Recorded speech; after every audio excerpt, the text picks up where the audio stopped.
I first met Ginger when she became a mermaid at Weeki Wachi Springs. Ricou Browning and I had swam together basically since I arrived at Weeki Wachi Springs.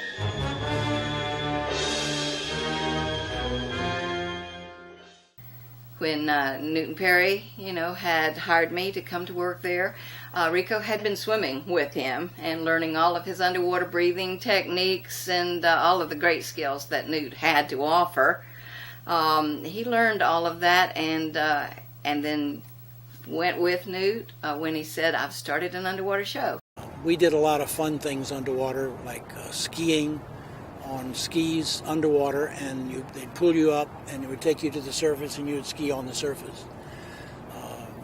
We'd made underwater Santa's sled, underwater Christmas trees, picnics, prize fights, eating and drinking underwater. And we did a number of short subjects there for various companies and a number of features. One of the features we did with Jerry Lewis was Don't Give Up the Ship, and I doubled Jerry Lewis and she doubled the girl in it. Ricou was such a strong swimmer too, and I trusted him. Not only had we been at Weeki Wachi together, we were now at Silver Springs together. I was in the University of, it was now Florida State University, and I was going to college, and I got a call from Newt. He was in Miami, and he said that he had some people coming in from California to look at Wakulla Springs, and he couldn't make it back to show them around the spring. Would I mind doing it for him? And I said, sure. So I went to the airport and I picked up the director and the cameraman and a couple other people. And we went to Wakulla Springs, and first we went on a boat ride and they saw the jungle and everything. And then we went underwater, and I went underwater with the cameraman and showed him all of the areas around the spring. And he liked it very much, and he said, would you mind swimming in front of the camera so we can get some perspective of size of limbs and fish and whatever, and swim in front of the camera for us? I said, sure, so I did. And we finished. I took them back to the airport, and they went back to California. And then I got a call about a week later from Jack Arnold, who was the director. He said, hey, how would you like to be the creature? And I said, creature what? And he said, creature underwater. He said, we like the way you swim. I said, well, why not? So I went to L.A. and they made a costume, and it was bad. We tested it in a tank. They didn't like it. They built a second one. It took a while, and they liked it, and I practiced swimming in it a little bit. And then they finished the script, and we came to Wakulla Springs and shot the underwater sequences. Well, after we once decided to shoot it there, they needed a double for the actress, Julia Adams. And, of course, I thought of Ginger. And she came up for an interview. They liked her, and they got the hair colors correct. When people talk about the gill man, or the creature, as they've dubbed him later, but he was originally the gill man, to me, that's Ricou. Because he, as you can see, his swimming is phenomenal. Difficult, and I mean, he was so believable. He devised this underwater crawl, that looked different than what you see. It was almost like a surface crawl, but different for underwater. And that twirling, twisting, you saw how it looked underwater. It looked fantastic. And he made that crawl as part of what the creature should look like underwater. So most of it, a lot of it, was his idea, of how to make him real. And I thought that was great. Well, it was kind of like swimming in your overcoat. It was bulky, awkward, and it was very buoyant when you get in the water because it's made of sponge rubber.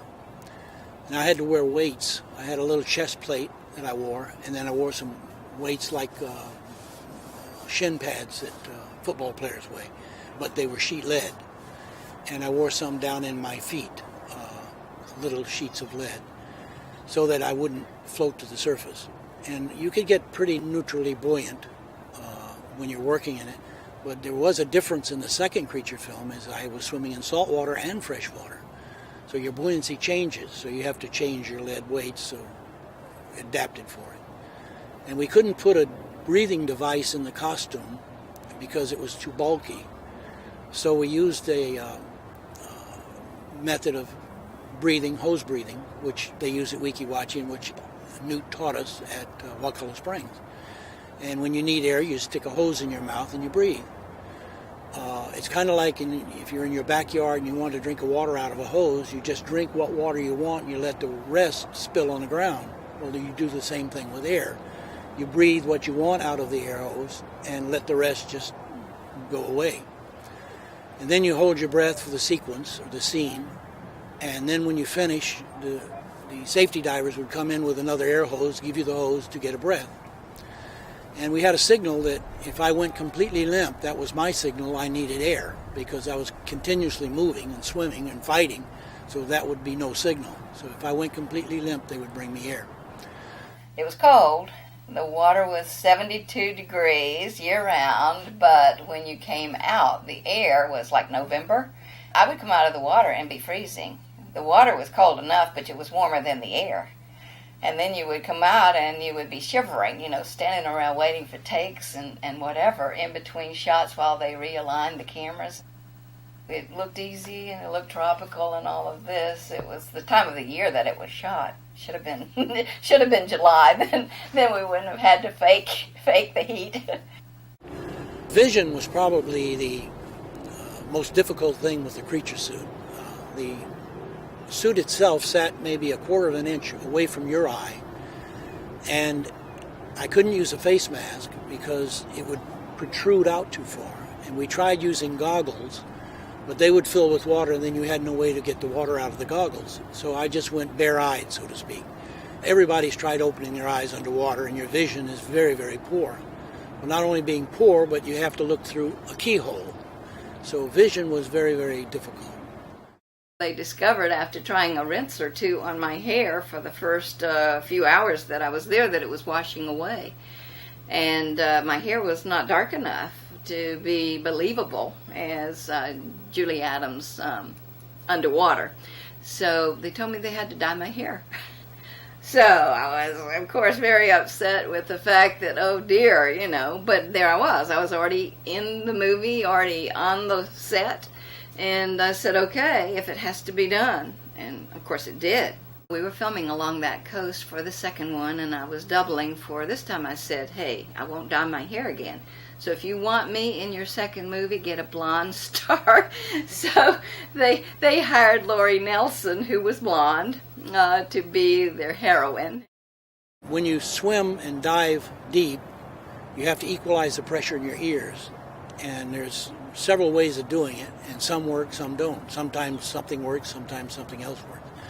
One is moving your jaw around, which will help clear the ear, or you hold your nose and blow, and that forces air against the inner ear and eardrum, and that'll equalize the pressure on the outside. I would bring my arm in front of my face and put my nose against my arm where I could put pressure up against my nose and blow. But the hardest part was the last part, when Ricou, who he's a fantastic swimmer anyway, but in that heavy creature suit with no air and with me under his arm, had to grab me off the boat and swim with me, dive off the boat with me under his arm and swim with me down to a cave 50 feet down at Wakulla Springs. And of course I was supposed to be unconscious, and he is a gill man, so he's not supposed to need to clear his ears or anything, but you can imagine what the pressure was like going down 50 feet and not having a chance to equalize the pressure on our eardrums. So we had to make this plunge that deep, and she was able to clear her ears, hold her breath, and do a fine job. And underneath that little ledge, we had safety people with air hoses to give us both air when we arrived. So we were hoping they wouldn't have more than a couple of takes of that to get it from every angle they needed. One of the sequences that people seem to like best in the movie is where she's swimming on the surface and I'm swimming underneath her.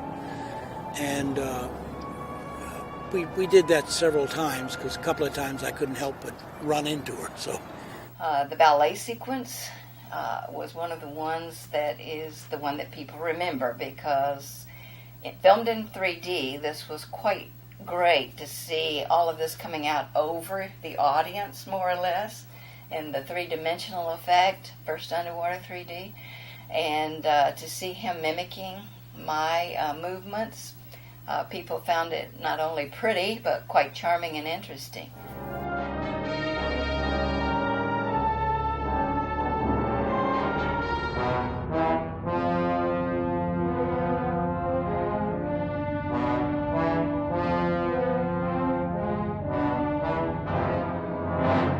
I was quite surprised, number one, of the longevity of this movie, Creature from the Black Lagoon. All of us just thought we were making this little movie, and it was a job, and we were doing it, and of course its sequels came along because it was popular. We never dreamed that Creature from the Black Lagoon would still be shown, and this is thanks to videotape, I'm sure. We thought, shown in the movies, that's it, it's over. But it has been revived because of videotape and is now on the Sci-Fi Channel at least 2 or 3 times a year. You can catch it. Someone will call and say, hey, do you know it's on? I say, I have my own copy. I don't need to watch it anymore.